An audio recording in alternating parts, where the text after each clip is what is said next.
அன்பர்களுக்கு வணக்கம். இன்றைய தொகுப்பில் நம்ம மனிதர்களையும் சித்தர்களையும் ஒப்பிட போகிறோம். இது என்ன ஒரு ஒப்புமை? இருவரும் ஒன்றா என்ற கேள்வி உங்களுக்குள் எழும். அந்த கேள்விக்கான பதில் இந்த தொகுப்பினுடைய முடிவில் உங்களுக்கே தெரிய வரும். சித்தர்கள் என்பவர்கள் யார்? அவர்கள் ஐம்புலன்களையும் தன்னுடைய கட்டுப்பாட்டில் வைத்து கொண்டவர்கள். ஐம்புலன்களின் வழியாக வரக்கூடிய எந்த ஒரு சமிக்கையும் அவர்களுக்கு இன்பத்தை தர வல்லது அல்ல. அதையும் மீறிய பேரின்பத்தை அவர்கள் பெற்றிருக்கிறார்கள். மனிதன் என்பவன் யார்?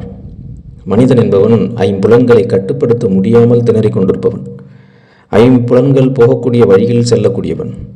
அந்த வழியில் கிடைக்கக்கூடியவை அனைத்தும் இன்பமானது என்று கருதி அதோடே இருந்து அதோடே வாழ்ந்து மறைந்து போகக்கூடியவன். ஆனால் இருவருமே மறைந்து போகக்கூடியவர்கள் தான். சித்தர்களும் மனிதனும் இருவரும் மறைந்து போகக்கூடியவர்கள். சித்தர்கள் தங்களது உடலை காற்றோடு கரைத்து விடுவார்கள் என்று நாம் படித்திருக்கிறோம். அது உண்மையும் கூட. மனிதர்களும் அப்படிப்பட்டவர்கள் தான். தன்னுடைய உடல் கடைசியில் மறைந்து போய்விடுகிறது.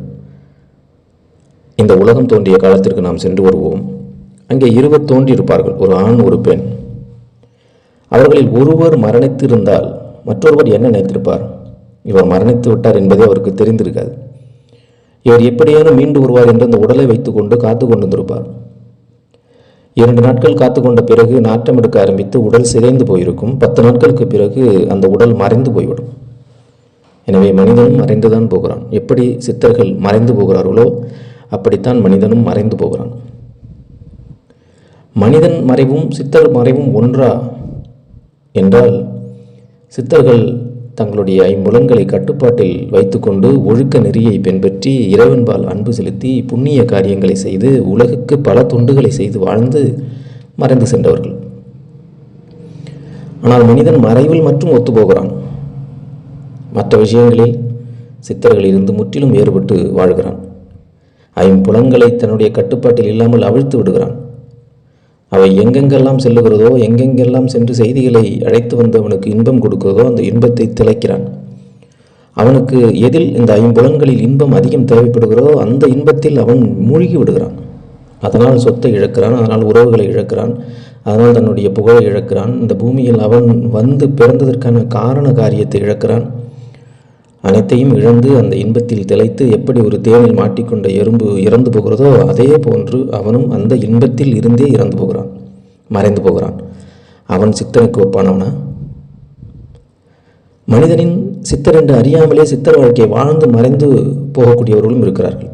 அவர்கள் மனிதர்கள் தான். இல்லற வாழ்வில் இருப்பார்கள், ஒழுக்க நெறியை பின்பற்றியிருப்பார்கள், பிறருக்கு புண்ணிய காரியங்களை செய்திருப்பார்கள், பிற துன்பத்தை தன் துன்பம் போல் எண்ணி அவர்களை துன்பப்படுத்தாமல் இருந்திருப்பார்கள். ஐம்புலன்களை முடிந்தவரை தன்னுடைய கட்டுப்பாட்டில் வைத்திருப்பார்கள். அவர்கள் கடைசியில் மறைந்திருந்தால் அவர் ஓரளவேனும் சித்தரை போன்று வாழ்ந்தவர், அந்த மனிதரில் புனிதர் என்று கூறுகிறோமே, அந்த நபர் சித்தரோடு ஒப்பிடக்கூடியவர். மற்றவர்கள் யாரெல்லாம் ஐம்புலன்களின் வழியாக தன்னுடைய வாழ்க்கையை நடத்தி கொண்டிருக்கிறார்களோ அவர்கள் அனைத்தும் சித்தரோடு சிறிதும் ஒப்பிட முடியாதவர்கள். அப்படி என்றால் ஐம்புலன்களை அடக்கி வாழ வேண்டுமா என்ற கேள்வி எழும்புகிறது.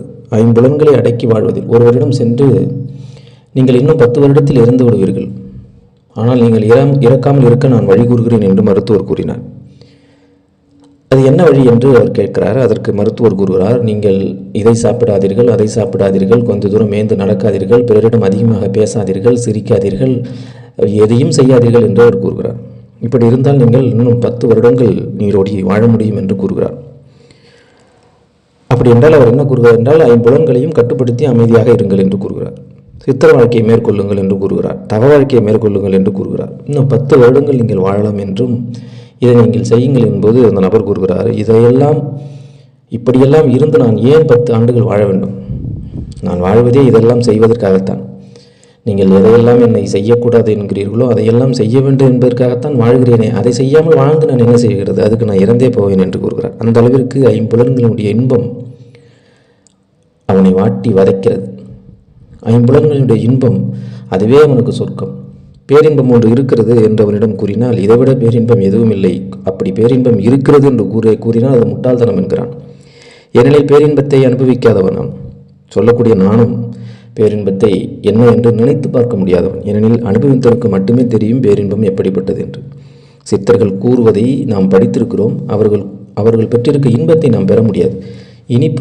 இனிக்கும் என்று கூற முடியுமே தவிர அதை சாப்பிட்டு பார்த்தால் மட்டுமே உணர முடியும். அப்படிப்பட்டதுதான் இந்த பேரின்பம். எனவே பேரின்பத்தை அனைவரும் சிற்றின்பத்தை விடுத்து அடைய வேண்டும் என்று கூறவில்லை. ஐம்புலன்களை முடிந்தவரை கட்டுப்பாட்டில் கொண்டு வந்து ஓரளவேனும் மனிதரில் புனிதராக வாழ வேண்டும் என்பதுதான் இந்த பதிவினுடைய நோக்கம். ஓம் நம சிவாய. நன்றி.